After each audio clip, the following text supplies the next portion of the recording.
and welcome to episode, I think it's 40 of the Making Stories podcast. I'm Annalisa, your host for today and always from now on, because my wonderful dear friend and lovely, lovely colleague Claire has moved on to the next adventure. And so she's not with Making Stories anymore. If you missed Claire's goodbye episode and you've been a long time podcast viewer, do check out the last episode because it's absolutely awesome. We were trying not to cry for like 35 minutes out of the 40, so there's that. But then also, it's lovely. It was a lovely way to sort of honor her in the podcast, and I miss her every single day. So yeah, but that's out the way. If you are new here, a very warm welcome. If you're a long-term viewer, welcome back. Come on in, grab a cup of tea or coffee and your current work in progress. Settle in for what's hopefully one of the, next 150 podcast episodes, because I actually really genuinely enjoy recording them. If you don't know about Making Stories, we are all about sustainability and knitting, and we do two things. We have an online shop where we sell sustainably produced yarns by wonderful, amazing makers and notions. And we also have a publishing side to the business where we produce and publish a magazine twice a year with wonderful, modern, wearable knitwear designs. And you'll see one of them on my needles. If you, I completely lost my train of thought there. I was like, what? Clearly I need to get into, practice again with podcast solo recording, because I used to have a solo podcast way back when, but it's been quite a few years. I mean, I did like a solo episode when Claire had COVID in the summer, but that was like a one-time thing, and so now it's me. So bear with me while I figure things out. Two new things in the podcast thing that you'll notice is the setting, which is new. I kind of felt like with Claire being gone and this then being a new era for the podcast, I also wanted a little bit of a change, and I've been thinking a lot about sort of the, what I want to bring into your homes. And I think what I also want to bring into your homes, other than, sustainability and weirdness of me, is just gentleness and an invitation to ground yourself, be with yourself. And the previous setting I felt was really busy, and so I switched to this corner, actually of our bedroom. So I really like this. Like this is a chair that we got when I was expecting Orin, and I thought this would be a great nursing chair. I think I nursed in here 2 times. So yeah, that didn't really work as planned. But it's lovely and it's really comfy, and it's also 100% wool, so kind of fits. The other thing is that because usually Claire would be doing the podcast planning, I've written myself a little list. So if you see me glancing down every once in a while like this, it's either because I'm looking at the list or I'm looking at my laptop that's propped up here so that I can actually see myself. So I'm realizing that's already a learning for next time. What I need to do is put like a little table there where I can actually see the laptop at the height of the camera so that I don't keep looking down. I'll get back into, into the swing of things. Yeah. Let's start. I have quite a few things, so just that you know what's coming roughly in this episode. I'll start with my current knitting. So I have two projects that I want to share with you. Then I got a really good, very interesting question from a customer on Instagram yesterday that I want to dive a little bit into. It's about how two of our yarns compare. And then I want to talk a little bit about shop things. So a couple of box news. I'm also going to show the contents of the October sock box. I'm going to talk about our winter celebration boxes and about something that's new to the shop. If I can figure out how to do that, I'll add timestamps to all of them in the down bar below, because I always find them really, really useful. And yeah, let's dive right in. So I have two projects on my needles currently. I'm gonna start with Oren's winter sweater. There's other yarn floating around. Always yarn everywhere. So I think I've shown this on the podcast before. I'm pretty sure I have. And it's like, it's a bit awkward to show. So this is hopefully the first of, I'm aiming for at least 2 winter sweaters for Oren. And I've made quite good progress on this. It's kind of taking a backseat the last 2 days because I was so obsessed with my other project that I'm going to show you afterwards. But I mean, honestly, like, all that I have to do is finish the sleeves. I'm about, I think, like a third done with the sleeves. So I just need to plow through. Yeah, let me show you. So let's talk a little bit about this. So this yarn is Garthenor's Teifi, which is a pretty new yarn to them that was inspired by their recent move, or not super recent, but their move from their family farm to Cardigan to new premises. And they were so kind and gifted me a sweater quantity for Oren as a thank you for me helping out at their Unravel booth, which I didn't need yarn for that, guys. I mean, I very much appreciate it, but I had the greatest time ever. So I'm just thankful for that, opportunity. I actually fell in love with like all of the Marls of Teifi. This is Meander number 6. And I had said to Johnny, I think this would be great paired with the bright blue that you have in Pentland. Lo and behold, they also gifted me the bright blue in Pentland, which is called Paphos. And so I cast on the sweater for Oren. I based this on TinCan Knit's Flax light sweater and did a few modifications. I think I talked about them at length in the last video, so I'm just briefly going to mention them. I did a twisted rib instead of a normal rib. Did a folded neckline, like you can see here. So the way that I did this is a provisional crochet cast on and then unraveled the provisional cast on when I had knit the full length neck band and then knit them together. Yeah, and I'm also omitting the garter ridges on the sleeves because I find that the marl alone is busy enough. It doesn't need the garter. And I really, really like how it's turning out. I did a thing that one of my friends actually inspired me to do. I'm lazy when it comes to cast-ons and cast-offs. Like, long tail tubular cast-on,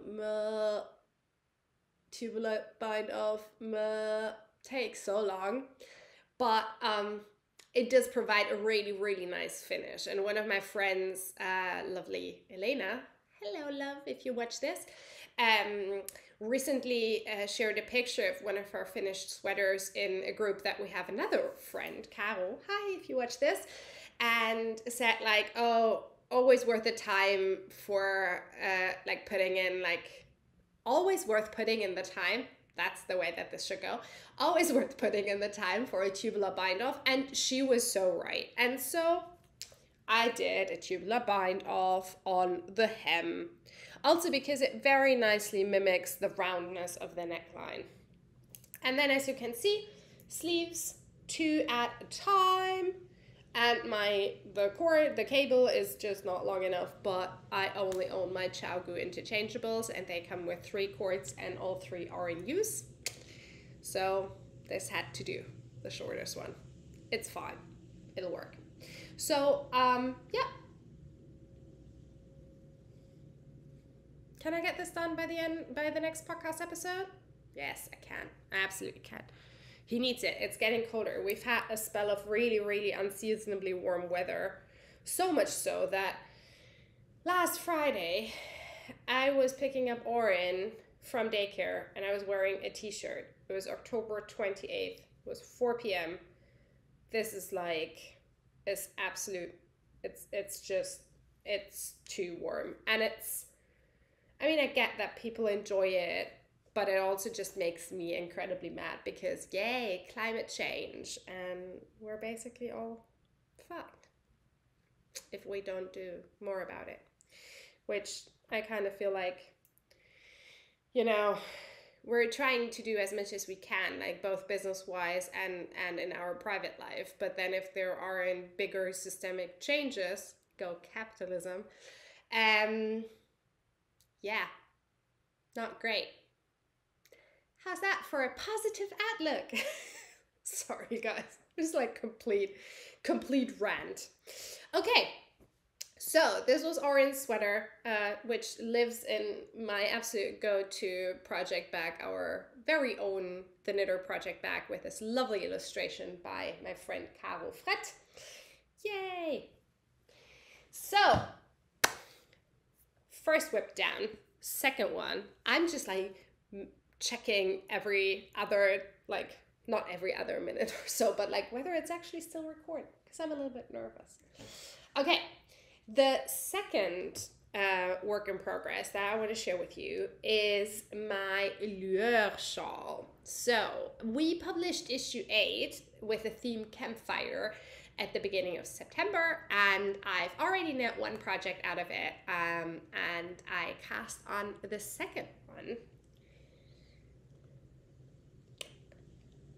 Yay! I adore this. So this pattern is the Ulysse shawl by Audrey Borrego that is originally designed for Boucle Lane's Merino Angora yarn, which I'm hoping that they have gotten back from the spinning mill by now. Like they had severe yarn delays, the poor lovely Boucle Lane folks. So yeah, I decided to cast it on in another yarn that I'm going to be talking about in a second. But first, I want to sing the praises of this pattern because it's really, really, really super, super fun.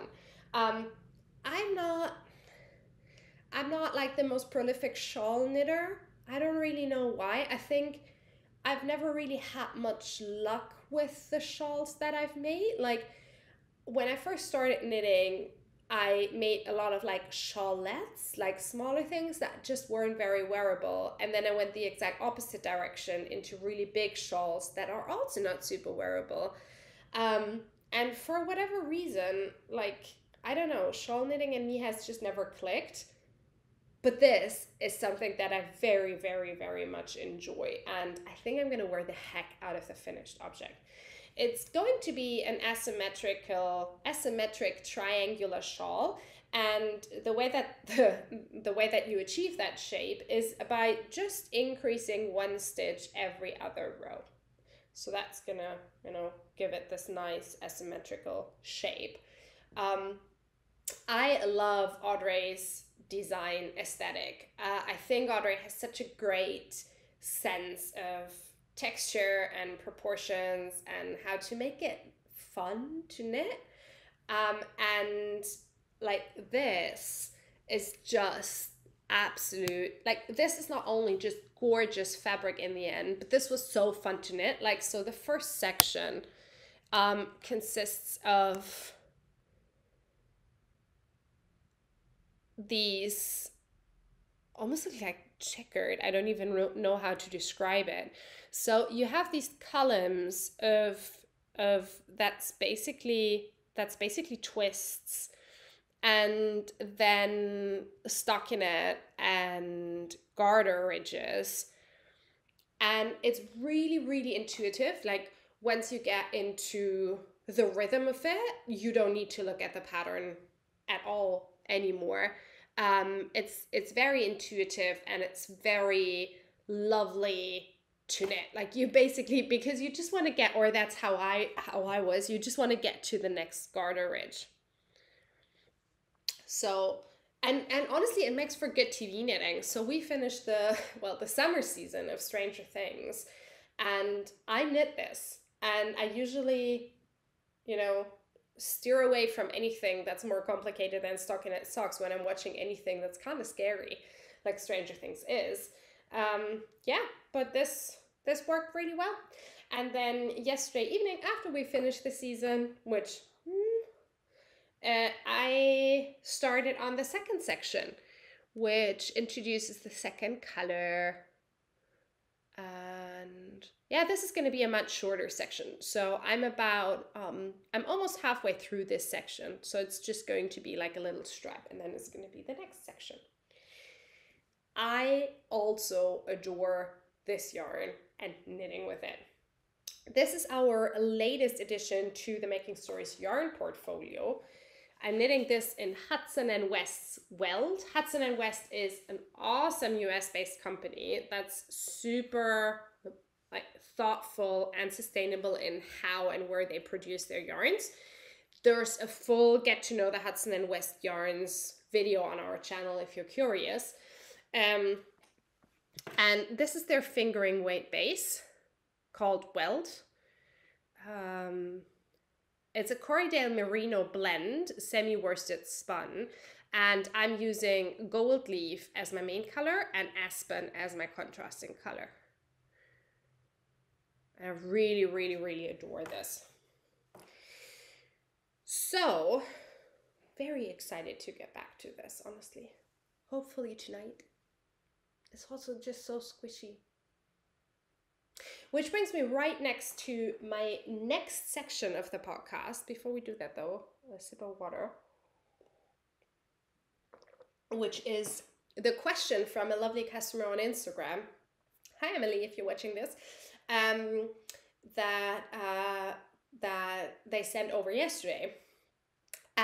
Emily asked what the difference is between Forge and Weld, the two yarns from Hudson and West that we just started carrying. Those two. And De Rerum Natura's Ulysse and Gilliatt, some of our long-time favorite yarns and evergreen yarns. So the way that I think about what we carry in our shop is there's going to be evergreen products, things that we always carry in terms of yarn brands. Those are De Rerum Natura, Garthenor, and now Hudson and West. And some of the sock yarns, like Mominoki. And I slowly want to expand that selection, but I also don't want to have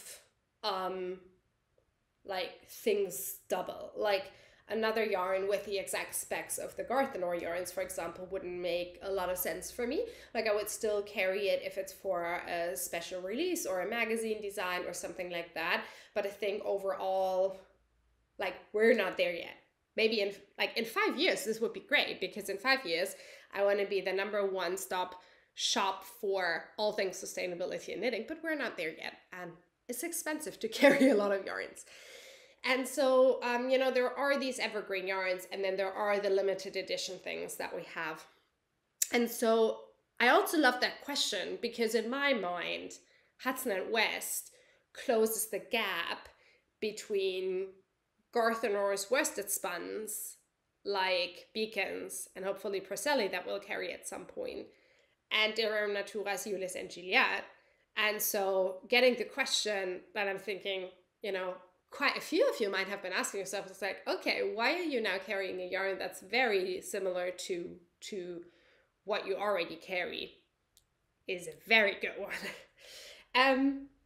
The very short answer to this is because it's not so similar, but that's also not a good answer. So let's dive into this. I have a pile of things knit up here in all of the yarns, and I also have skeins of the yarns. So what we're going to do is I'm going to talk about the difference in the yarns and show you the skeins, and then we're going to see how that looks like in the actual knitted fabric. So we're going to start with Weld, because we've already seen that in the knitted fabric right now, and Ulysse. And I mean, like, the obvious difference when you're looking at the labels is that the fiber content is slightly different. So as I said, Weld is a merino Corriedale blend, 70% merino, 30% Corriedale, both from the US.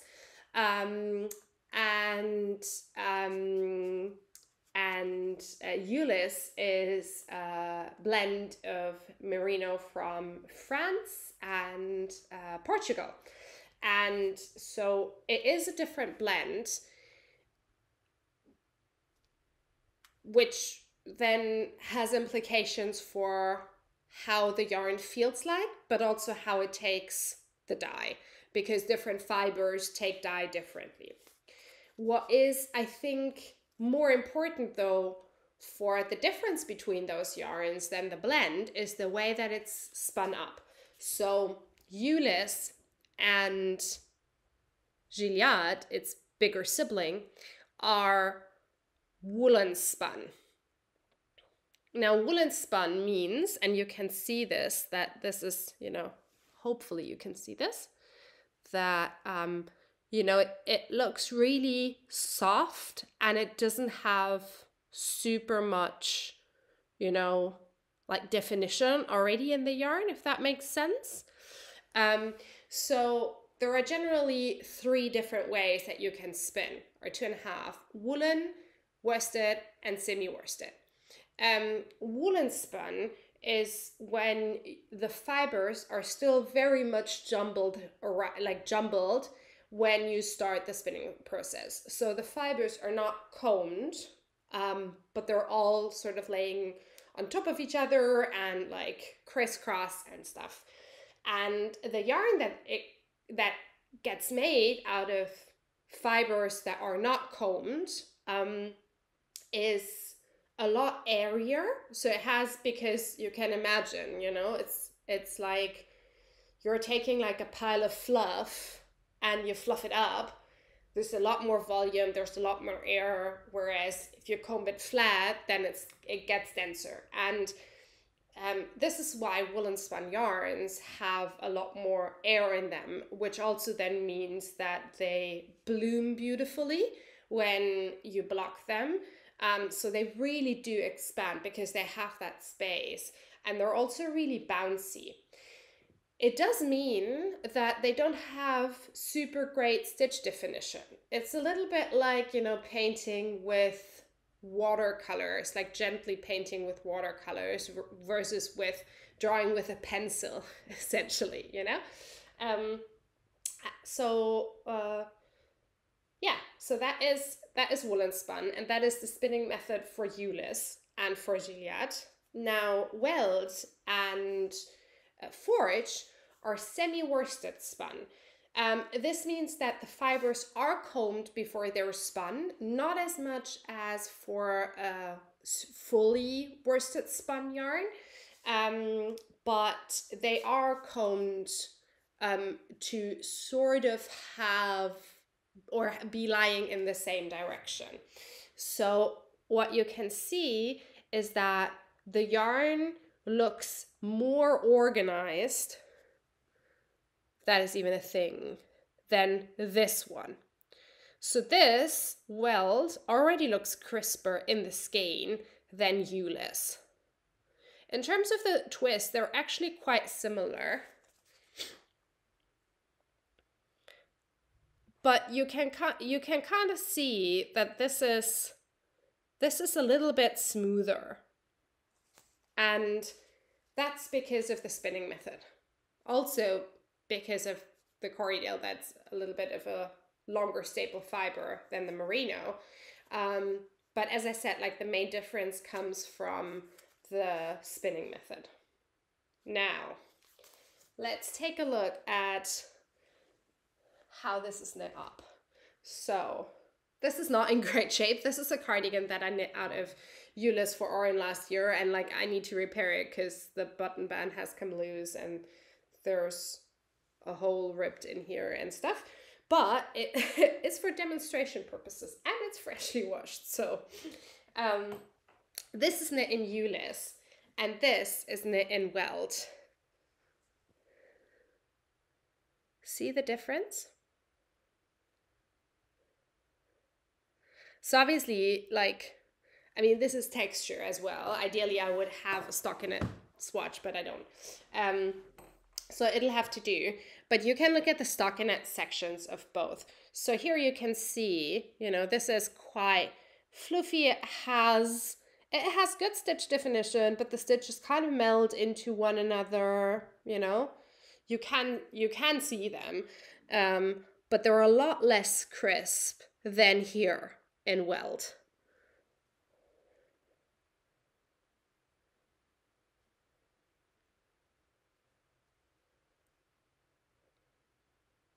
Yeah, that's a good comparison.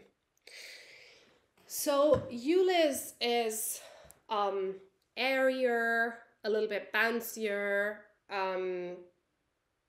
fluffier, for lack of a better word. Weld has crispness and stitch definition, and still some of that bounce and elasticity. So if you like, this is actually interesting, like feeling them, they do feel kind of similar in terms of how soft and bouncy they are. I would say this is a tad softer, the Weld, but you can definitely feel that this feels more like you can feel the individual yarn, and here it just feels like fabric. I mean, this is also not blocked, but yeah. So those are those two. I hope that this is helpful. And then I also wanted to briefly do the same for Forge. So what I explained about spinning also holds true for these two. So Gilliatt is woolen spun, a woolen spun 3-ply. And Forge is a semi-worsted spun 3-ply.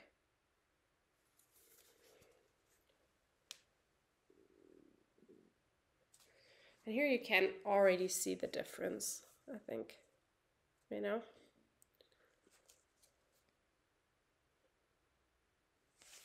And then knit up, I have brought the Sojourn scarf from our issue 8 by the wonderful TinCan.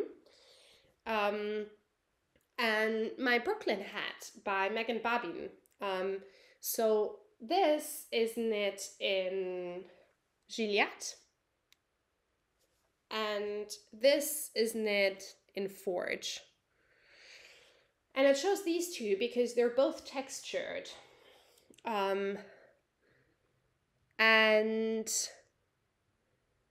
what you can see is that overall, with both of them, the texture shows up really well. So Sojourn in the woolen spun yarn, it almost has like a 3D effect, but so has Forge here. Well, the difference is in the individual stitch definition. So here with the Forge head, so the Brooklyn head knit in Forge, you can very clearly see every single individual stitch. And here for the Sojourn scarf in Gilliatt, they melt together a little bit more, I think. So yeah. And feeling wise, this is definitely a lot smoother, the Forge yarn, than the Gilliatt, which is, yeah. Let me just try and show you. yeah, if you hold them directly next to each other, you can see that here the Forge has a lot more stitch definition than the Gilliatt. So yeah, that was our little yarn comparison. As I said, I hope this is helpful. If you still have questions about it or comments, if you've knit with one or both of these yarns, do share your experience. Like, I would love to know. I would love to know what you think and how you find knitting with them. I know that we have a few people with sweaters and accessories on their needles in Hatsnet West, and I mean, Dere Rum Natura is such a crowd favorite. We actually need to reorder it, I think. I think we run out of quite a few colorways. So yeah, that is that. Okay, next up on my list, let's see how our time was. 30 minutes, that's good. Before I dive into the 3 shop news things, I quickly want to talk about our latest blog post that went live, because we are very much entering the season of gift knitting, and so I've put together a roundup of our top pattern picks.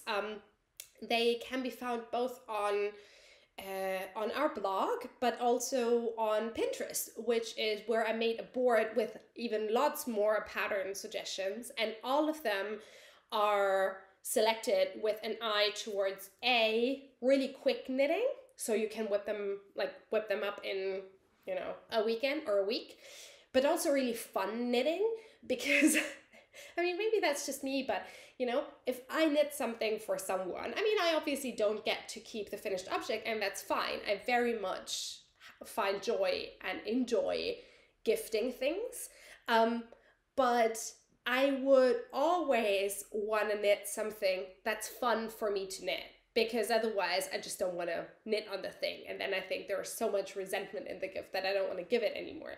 So I selected not only like speedy knits, but also knits that are fun to make. And the third criterion was that I wanted to select things where it doesn't really matter that much if you don't know the exact measurements of the recipient. So there are obviously hats and mittens, but there's also a lovely shrug, you know, where it doesn't really matter that much, and a couple of sock patterns. Like DK weight socks, I think, are great because they knit up really quickly, but then also, you know, you can kind of guess a feet size. And if they're a little bit too big, they just become cozy socks. So yeah, that's on the blog now, and I'll link to it in the down bar below. Okay, shop news. So I want to start with saying that our winter celebration boxes are live. Yay! And I'm so happy and I'm so excited. And at the time that I'm recording this, so I'm recording this at the beginning of the week, where the podcast will be up at the end of the week, I have spent the last day packaging up the first half of the winter boxes. So we sold a little more than half of what we had, and they're all out the door, and they should be with you in time for the official open date, which is December 1st. If you have never heard about the winter celebration boxes, let me fill you in. Every year from December 1st until December 10th, we run a virtual winter celebration, which is our way of saying thank you after a year together. And the way that we do that is that it's sort of like an advent calendar, but it's completely non-religious and it's virtual. Every day we open a little virtual door, and behind it is a surprise. Can be a recipe, can be a song, can be a discount code, all of those things. We run this through a separate email list that's called the Winter Celebration email list. And if you sign up for that, you get an email every day from December 1st through to December 10th. Yeah, if you know, you know what we traditionally end up on December 10th. It might be a new pattern, just say. So, I mean, if that sounds good to you, head over to the website and then click in the nav bar, there's Winter Celebration, and then you can just enter your email. And for this year, for the first time ever, we are also doing a physical component to the winter celebration, which is our winter celebration box, which comes with 10 gifts handpicked by me. I've tested all of them. They're made by amazing makers and small companies, all sustainable. I think everything is produced in Europe. And the yarn that we have in there might be spun in the UK. I think it is spun in the UK, not might be. But dyed by a wonderful dyer in Germany. Yeah, and it is 10 gifts, and you can open one every day of the winter celebration. So the virtual door will kind of go hand in hand with the gift of that day, if that makes sense. And it's so good. It's so good. I there is this, period, and I think if you are, if you're watching this, you're probably familiar with this, because I also have this with knitting. There's this period at some point in a project where you're like, oh, is this actually good? I think this is shit. Oh no. And then you get to the end of it and you're like, no, this is actually really good. And so I had that little moment of doubt a few weeks ago. And then I got to, over the last couple of weeks, all of the parcels arrived and I got to see all of the products again. And then on the weekend, I got to package all of the products and stuff. And I was like, yes, this is just really, really good. Yeah, so I'm really happy and really excited about them. If you like that, go place an order now, because the sooner I get your order, the sooner I can put together your box, the sooner I can ship it out to you, and then it is very likely that it will still arrive by December 1st. So yes, get those orders in, people. I would love to send, all of them off into loving hands. They're just very, very, very good boxes. So yeah, winter celebration boxes we've talked about. Let's talk about the next box. So I want to do a little reveal. The winter celebration box was already really, really fun. But another box that I did was actually like the first box idea that I had years ago. And that kind of, I don't know, I'm getting a little bit teary-eyed here. The summer was hard. The summer was hard for making stories. Like July, and I think, I know that we're not alone in that. The summer was hard for a lot of you, and the summer was hard for a lot of fellow businesses and small businesses in the yarn world, because, I mean, it's tough times. And so in July was really terrible. And then in August, I sat there and I was like, I don't really know how we're gonna survive. And it kickstarted a few things. It kickstarted the Making Stories Collective, but it also kickstarted our sockbox subscription, which is something that I had been thinking about for a long time, but kind of always put off. And then in August, I was like, all right, I just need to get these things done and out the door. And I loved it. So it's kind of like there are a lot of really positive, energetic feelings for me tied up with what I'm about to show you, because to me, these sock boxes, they were the turning point for us. Like now, August, September, October, you've all been amazing. Like the level of support that we've received, not just in orders. I mean, also orders were really good, but just, sharing on Instagram and you sending us lovely messages about how excited you are that we are around and that you want to keep us around and things. That was just, it made a world of a difference. So thank you. So yeah, so that's why I'm so excited about those sock boxes.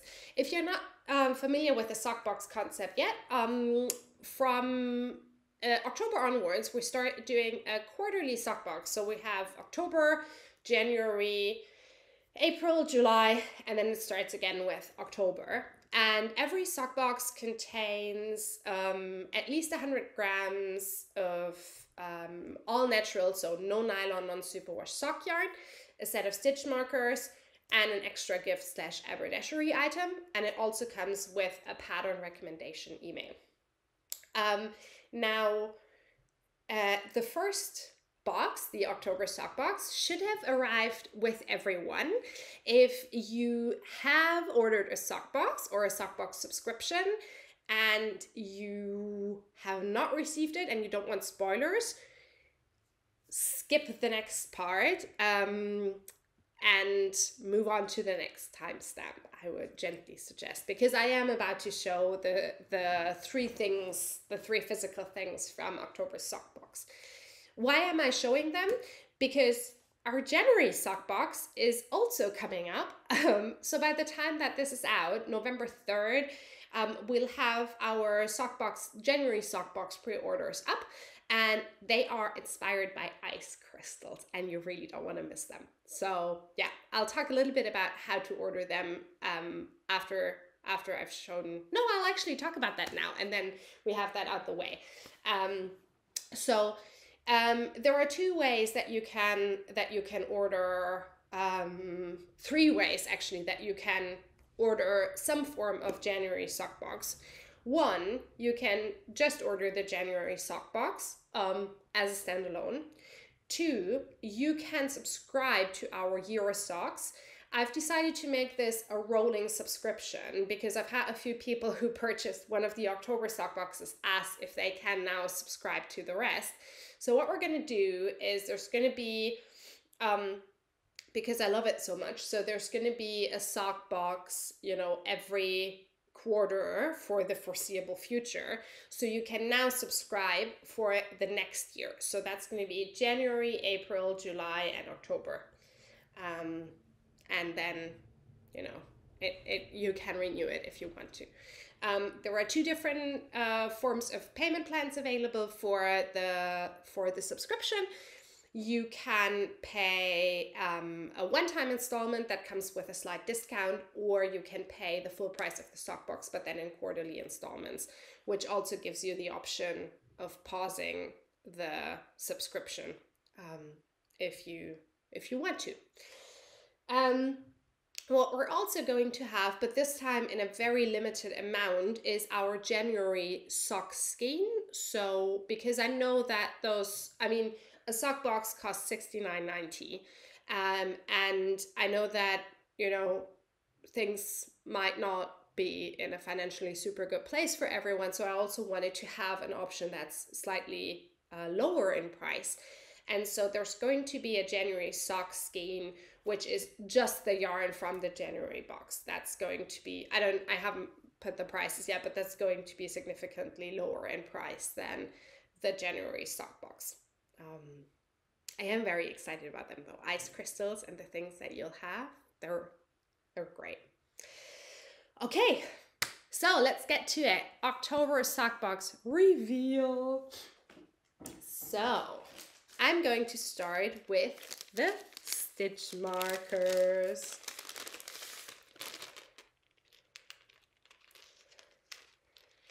So, October's inspiration, I should talk about that first maybe, was a lovely fall walk that I took last year with my family through a village sort of north of where we live. And it was inspired by these, sorry,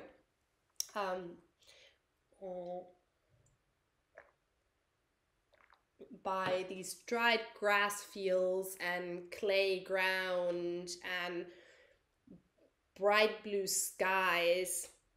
Just absolutely stunning fall day. And these are the stitch markers that Clara put together based on the inspiration board. So they were by Studio C Yarn, which is the brand of Clara Gleis. She's based in Brandenburg, and she works with these semi-precious stones. And just look at them. So there's 5 stitch markers, which is great because you can use them also for example, sweater knitting. 1 for the beginning of the round and then 4 for raglan increases. And they are these little, let me see if I can show you. There are these little flowers, and then there's this gorgeous glass flower in the middle.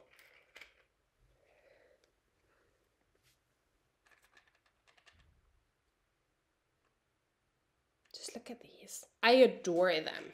Like they're just super, super, super pretty. And I've been using mine I used mine on Oren's sweater for the raglan increases. The extra gift / joy making item for the October sock box was a print. Can you, I mean, could it be more perfect? No, it could not. It couldn't be more perfect. So this is by Raisa Altmann, an artist from Hamburg. And it's the gorgeous A5 print of these lovely socks and then flowers. I saw it and I was like, okay, this needs to go in here. And then the yarn. Hello. How good is this yarn even? It doesn't even do it justice on camera. Please focus. So the yarn is dyed by Saskia from Ulysse, etc. She's a Dutch dyer based in the north of Germany. And she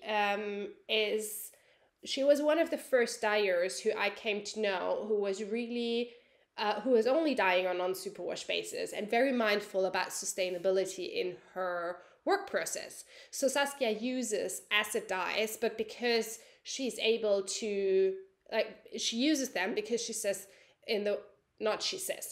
she uses them because they are mostly a lot less resource intensive, especially when it comes to water, than natural dyes. So she's able to completely exhaust the dye baths, and she's also using heavy metal free dyes. And the way that she thinks about sustainability in her entire work process is just really admirable. So I loved getting to work with her.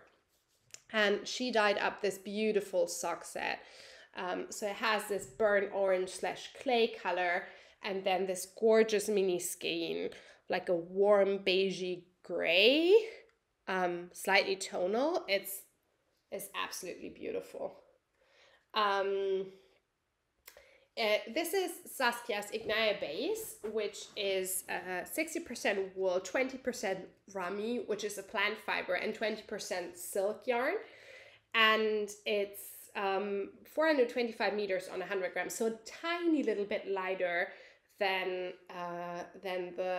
your usual fingering weight yarn. But yeah, it's absolutely great. And because this was the first sock box, and I really wanted to give a special thanks to everyone who took a chance and ordered it, it's 125 grams, people. So it's 25, it's a fourth more, 25% more than what you would get. So yeah, yay. If you like this, we have one left. I think it's one. So yeah, go get it. It's really good. These two together, they're just perfect. Okay, last but not least, we are slightly late with this, but I just added the latest issue of Moret Magazine to our virtual shop shelves. So Moret is a wonderful publication that is focusing on crochet. So it's all crochet patterns, and it is run by the wonderful Alison Chu out of Edinburgh in the UK, and it's great. We've stocked every single issue. We only have a handful of copies of this, but if you like crochet, get this. It's really good. Issue 3, which this is inspired by the cosmos, and it has this gorgeous color scheme of purple. And when I flipped through it, I picked out 3 patterns that I want to share with you because I think they're just great. The first one is called Soul Wind by Deanne Ramsey, And I think this is great because it's such a genius thing to have in your wardrobe. It's basically like a giant collar that you can throw on over like a long sleeve t-shirt and stuff. And I think it looks stunning with those concentric circles. But B, I also think that this is like a great solution if, like me, I tend to get cold here and here. So why am I wearing a 3/4 length sleeve shirt? No one knows. So yeah, so I think this would be like just a really good thing to have in your wardrobe to throw on. And also, you know, when you like want something warm around your neck because you're going out, but you don't necessarily want to throw on a whole sweater, this can be a really good solution. So this is Solvent by Diane Ramsay. The second one that I fell in love with is the Astronomia sweater by Sandra Gutierrez. And this is a beautiful sweater with 2 different crochet textures and beautifully executed in 2 different yarn colors. And I especially love that shoulder detail, like that point. I think it's so nice. Like, this is just so well done. Like, look at this. Now we make it in the exact same colors. I really do need to learn how to crochet. This is absolutely, yeah, I just love it. And then the third one that caught my eye is a lovely little throw over, like, bolero cardigan called Arcus by Liv Stetten. I hope I pronounced that right. So it's a sweet little, here you can see that a little bit better. I am guessing sort of like drop sleeve construction. Not sure if that is the same terminology in crochet. But a lovely little cardigan that gets closed with 2 buttons. And I think this would just be, again, like such a great thing to throw over something if you just want to have a little bit of warmth in the upper body. Yeah, and I really, really adore this. So, Moorit issue number 3, get your copy now here at Making Stories. That is everything for today, my friends. We got through our first solo episode. It felt a little bit weird, but also good. Like, I really enjoyed, especially talking about, like, in depth about the different yarns. So maybe we can make that a thing. I mean, you asked me questions, I answered them. So if you have any questions, you know, about us, about the yarns, about patterns, things like that, just leave them in the comments down below. Also, do let me know how you liked the new setup, whether you liked it, whether, you know, you preferred the old one, and if there are any other things that you want to see from me going forward in this podcast. I want to keep it a bi-weekly thing. I am quite tempted to make it weekly just because I enjoy recording so much, but I also know that it takes a long time for me to edit videos, so we might stick with bi-weekly for the time being. If you like the podcast, the best thing that you can do to support it is to give it a thumbs up, subscribe to the channel, and send it to a friend or 2 or 3. And you can also join the Making Stories Collective to support content creation like this. It's our sort of version of Patreon, just that it's not on Patreon, it's on our website. And it comes with 3 different levels. If you're curious about that, just head over to the website, and then in the nav bar there's Making Stories Collective. You'll find all of the info there. Thank you so much for being here. I very much appreciate you, and I can't wait to see you again